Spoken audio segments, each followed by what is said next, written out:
আসসালামু আলাইকুম। আমি মুশফিকা মনিরা। গল্পের প্রতি ভালোবাসা থেকেই প্রথমবারে লেখা। চলেন শুরু করা যাক। গল্পের নাম ধূসর সিংহাসন। ঈশা ঘুম থেকে উঠে তার মাকে না দেখলে তার সকালই শুরু হয় না। রুম থেকে বের হতেই পর্যবেক্ষণকারী চোখগুলো মাকে খুঁজল। তবে রান্নাঘর ফাঁকা, মনে হয় রুমে আছে। দেরি না করেই পা বাড়ালো মায়ের রুমের দিকে। মা রুবিনা খান খাটের ওপর বসে তসবি পড়ছেন।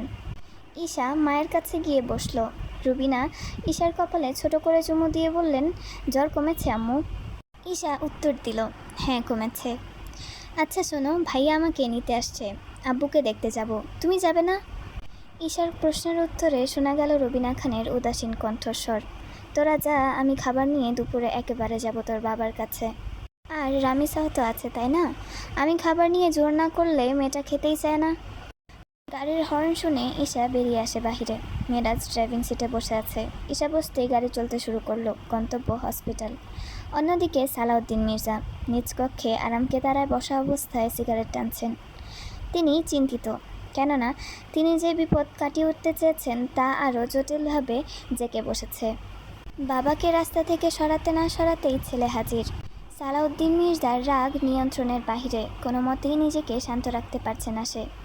খানবাড়ির সঙ্গে তার পুরাতন শত্রুতা, তার ওপর মেরাজের ক্ষমতা তাকে গভীরভাবে চিন্তায় ফেলছে।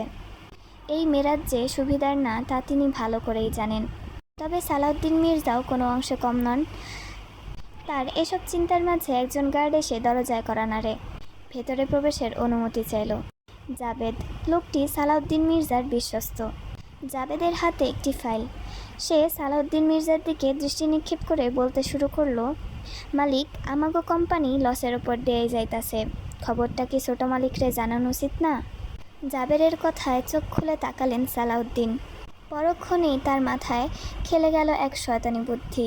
সালাউদ্দিন ক্ষীণ আওয়াজে বলল, আমার সমস্ত সমস্যার সমাধান আমার ছেলে আসবাদ। বলেই তিনি উচ্চস্বরে হাসতে আরম্ভ করলেন। হাসি থামিয়ে তিনি জাবেদকে বলল, কল লাগা, বাদ যান রে, কথা আছে আমার। হসপিটালে প্রবেশ করতেই নার্স, গার্ড, ডক্টর সকলেই সালাম জানালো মেরাজকে। ক্যাবিনে ঢুকে চেয়ার টেনে বাবার পাশে বসলো মেরাজ। ঈশা বাবার সাথে কথা বলছে, কিছুক্ষণ পর পর চোখের পানি মুছছে। তবে মেরাজের বিপরীত, সে এক কোণে দাঁড়িয়ে শীতল দৃষ্টিতে তাকিয়ে রইল বাবার নিথর দেহের ওপর। কোনো নড়াচড়া নেই, কেবল অক্সিজেন মাস্কের সাহায্যে নিঃশ্বাস নিচ্ছে। রামিসা নার্সকে রিপোর্ট নিয়ে আসার নির্দেশ দিয়ে হাঁটা ধরল কেবিনের উদ্দেশ্যে। কেবিনের সামনে আসতেই পা দুটো থেমে গেল রামিসার।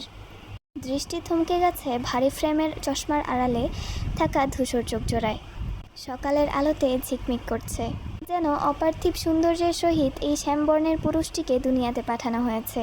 হ্যাঁ, এই পুরুষটি, যাকে দেখলে অন্যরকম অনুভূতি হয় মনের মাঝে। রামিসা বুঝতেই পারে না এই অনুভূতির নাম কি, ভয়, জড়তা, সংকোচবোধ নাকি অন্য কিছু।